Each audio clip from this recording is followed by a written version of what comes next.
Thomas Soto.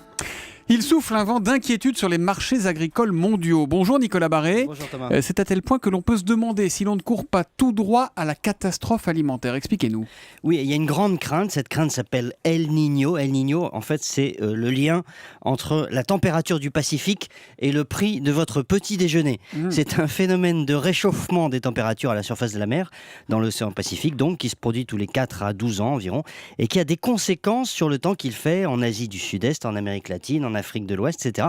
Quand je dis des conséquences, je veux dire sécheresse, incendies énormes, cyclones, pluies torrentielles et j'en passe, et évidemment conséquences sur les cultures et donc la flambée des prix. Et on est déjà dedans, Nicolas, ça a déjà commencé? Eh bien oui, alors vous êtes thé ou café vous le matin? Banane exclusivement. Banane, ah bon, la banane augmente aussi, mais les prix du café arabica ont grimpé de 75% depuis le début de l'année. Le blé a pris 12%, le cacao 10%, etc.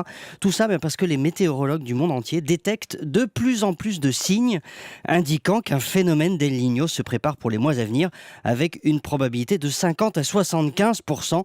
Et ça suffit bien sûr largement pour affoler complètement les marchés agricoles mondiaux, des marchés sur lesquels en plus interviennent des fonds spéculatifs, ce qui évidemment n'arrange rien. Et si le phénomène El Niño se confirme, Nicolas, et ça a l'air bien parti malheureusement à vous entendre, Qu'est-ce que ça veut dire vraiment concrètement? Alors c'est simple, en 97-98, El Niño par exemple avait causé la mort de 23 000 personnes, des dizaines de milliards de dollars de dégâts, mais surtout les prix de toutes les denrées agricoles, céréales, sucre, riz, etc.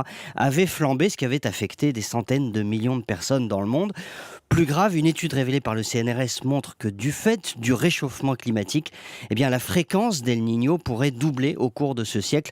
Bref, derrière ce phénomène météo de plus en plus fréquent se pose évidemment la question du prix des denrées, du prix de votre petit déjeuner, ce qui est important, mais aussi de la sécurité alimentaire d'une grande partie de l'humanité, ce qu'il est beaucoup plus. El Niño, attention, danger sur les denrées agricoles. L'édito éco de Nicolas Barré, directeur de la rédaction des Échos. C'est tous les matins à 8h10 sur Europe 1. À demain, Nicolas. À demain.